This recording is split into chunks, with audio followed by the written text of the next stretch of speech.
Assalamualaikum warahmatullahi wabarakatuh. Baiklah. Waalaikumsalam warahmatullahi wabarakatuh. Waalaikumsalam warahmatullahi wabarakatuh.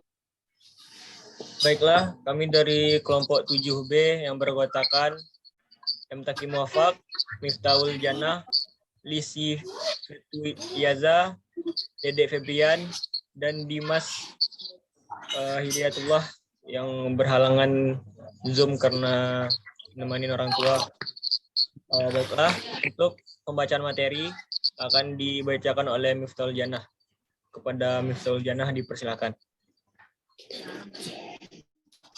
Baiklah, saya akan membacakan kasus yang diberikan oleh Ibu.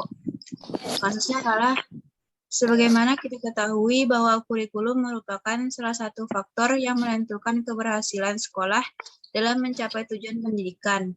Banyak kita dengar pameo atau istilah saat sekarang ini, bahwasanya ganti menteri, ganti kurikulum. Saat sekarang ini, kurikulum yang kita gunakan yaitu Kurtilas di sekolah-sekolah. Pada dasarnya bukan diganti kurikulum tersebut, tetapi adanya penyisipan-penyisipan pada hal-hal tertentu.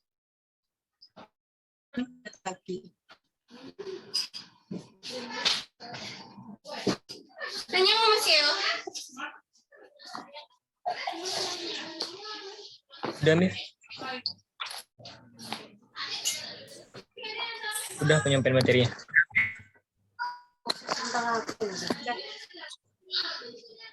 Baiklah, pada teman-teman, apakah ada sanggahan atau tambahan dari materi yang telah disampaikan oleh Miftahul Jannah tadi? Kalau ada, tolong disampaikan.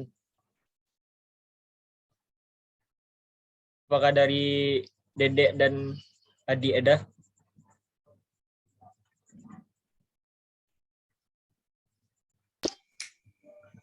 Baiklah, saya akan sebelumnya saya mohon izin moderator, izin memberi pendapat.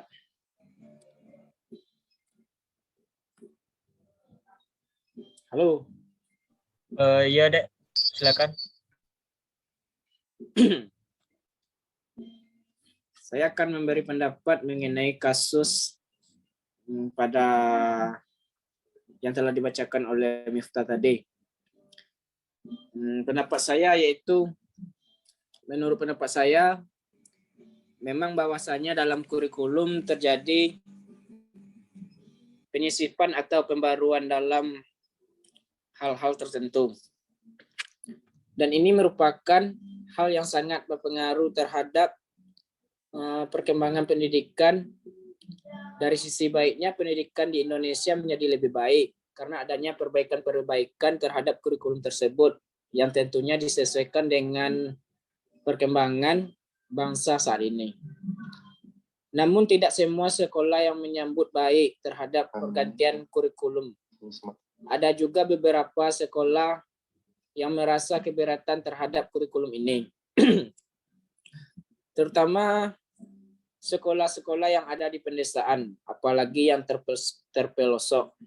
Seperti yang saya amati di sekolah-sekolah yang ada di tempat saya, terutamanya SD. Biasanya pada kurikulum sebelumnya itu ada mata pelajaran dipisah-dipisah, tidak ke dalam satu tema seperti kurikulum saat ini, di mana siswa mempelajari materi dalam satu tema yang di situ ada MTK, IPA dan sebagainya. Ini kurang sesuai dengan anak SD. Karena mereka akan sulit dalam memahami. Karena di dalamnya sudah mencakup semua mata pelajaran yang awalnya itu dipisah-pisah. Jadi saya kurang setuju dengan hal ini. Bahwasanya setiap ganti menteri terjadi pergantian atau penyisipan kurikulum. Seharusnya pemerintah harus bisa mencari tahu kebutuhan pendidikan seperti apa yang harus dilaksanakan demi tercapainya pendidikan yang baik. Mungkin hanya itu pendapat saya kembalikan kepada moderator. Baiklah, Dek. Terima kasih atas pendapat dan sarannya. Apakah Adi ada saran atau pendapat lain? Baiklah, saya akan menambahkan materi sedikit dari Dedek tadi, yaitu tentang kurikulum. yaitu dalam suatu komponen yang sangat penting yang dalam menentukan penyelenggaraan pendidikan yang berfungsi sebagai alat untuk pencapaian tujuan suatu pendidikan.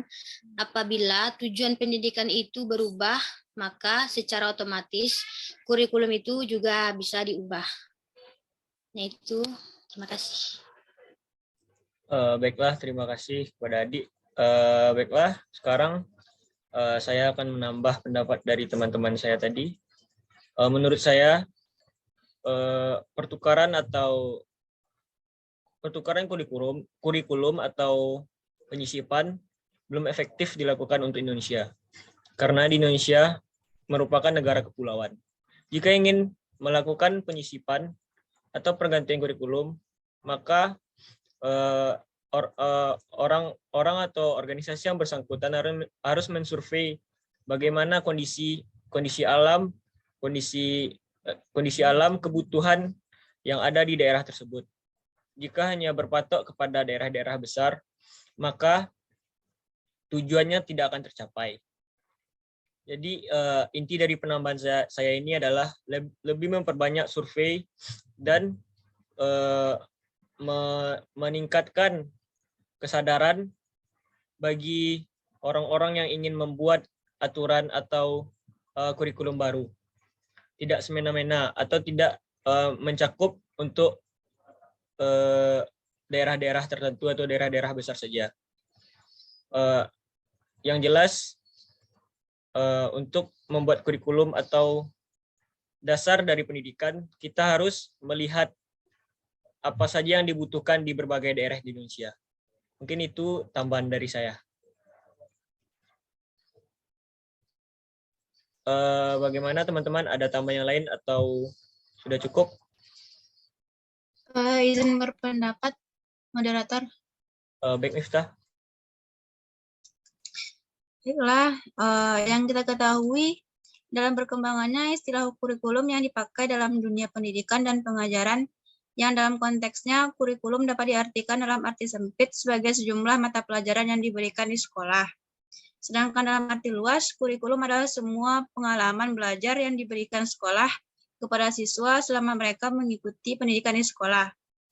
Nah, di sini kurikulum mempunyai fungsi dalam mencapai tujuan pendidikan, yang dimana untuk mencapai tujuan-tujuan pendidikan yang diinginkan oleh sekolah yang dianggap cukup tepat dan penting. Jika tujuan yang diinginkan tidak tercapai, maka orang cenderung untuk meninjau kembali alat yang digunakan untuk mencapai tujuan tersebut.